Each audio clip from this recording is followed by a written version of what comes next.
Police হেফাজতে মৃত্যু, CBI তদন্তের নির্দেশ দিল কলকাতা হাইকোর্ট। 2 মাসের মধ্যে তদন্ত রিপোর্ট পেশের নির্দেশ সিবিআইকে।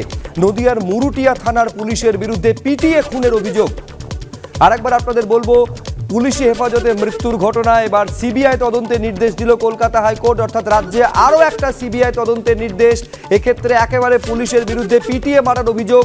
2 মাসের মধ্যে তদন্ত রিপোর্ট পেশের নির্দেশ দেওয়া হয়েছে সিবিআইকে।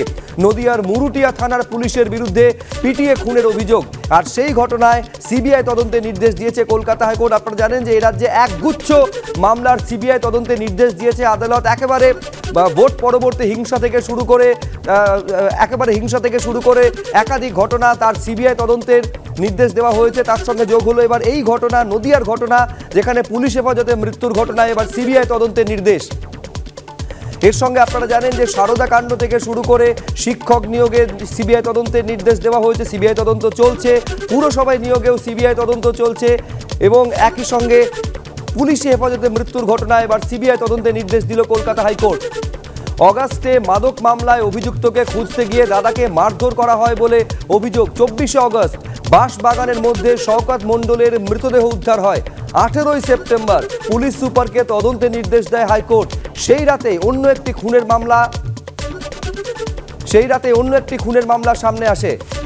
ঠিক কি ঘটেছে, কিসের প্রেক্ষিতে সিবিআই তদন্তের নির্দেশ আজকে কলকাতা হাইকোর্ট দিল, সৌভিক মজুমদার আমাদের প্রতিনিধি বলবেন বিস্তারিত। সৌভিক, দেখো, একেবারে মুরুটিয়া থানার অন্তর্গত এলাকার বাসিন্দা ছিলেন শওকত মোল্লা এবং অভিযোগ ছিল যে তার ভাই তাকে মাদক মামলাতে খোঁজার জন্য বাড়িতে পুলিশ এসেছিল। ভাইকে না পেয়ে শওকত মণ্ডলকে পুলিশ ধরে নিয়ে যায় এবং কার্যত মারতে মারতে ধরে নিয়ে যায় এবং যেদিনকে পুলিশ ধরে নিয়ে যায় তার পরের দিনই কাছের একটি বাঁশবাগান থেকে তার দেহ উদ্ধার হয়।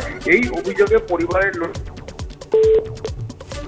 যান্ত্রিক গোলযোগে আমাদের সঙ্গে যোগাযোগ বিচ্ছিন্ন হয়ে গেছে, কিন্তু এক্ষেত্রে একেবারে পুলিশের বিরুদ্ধে পিটিয়ে মারার অভিযোগ, আর সেই ঘটনাতে এবার সিবিআই তদন্তের নির্দেশ কলকাতা হাইকোর্টের। নদিয়ার ঘটনা। হলদিয়ায় শুভেন্দু সভার আগে পড়ল চোর লেখা একাধিক পোস্টার। নাগরিক কমিটির নাম করে সভাস্থলের কাছে চোর লেখা পোস্টার। নাগরিক কমিটির নামে তৃণমূলের কাজ, অভিযোগ গেরুয়া শিবিরের। সভা ফ্লপ হবে বুঝে নিজেরাই পোস্টার দিয়েছে, পাল্টা তৃণমূল।